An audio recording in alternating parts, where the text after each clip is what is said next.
Hello, in this video I'm gonna show you how to install Firefox browser on Motorola Edge 30 Ultra. So to do this, let's open our Google Play Store. Here find Firefox browser.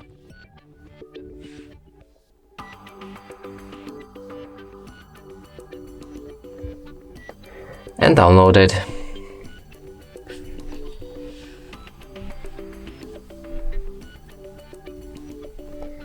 After installation process is complete, you should be able to open the app.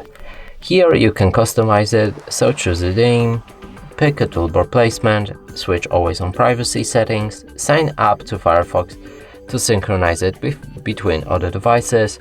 You can also read the privacy notice. After all is done, click on Start Browsing and open any website. And as you can see, the browser works fine.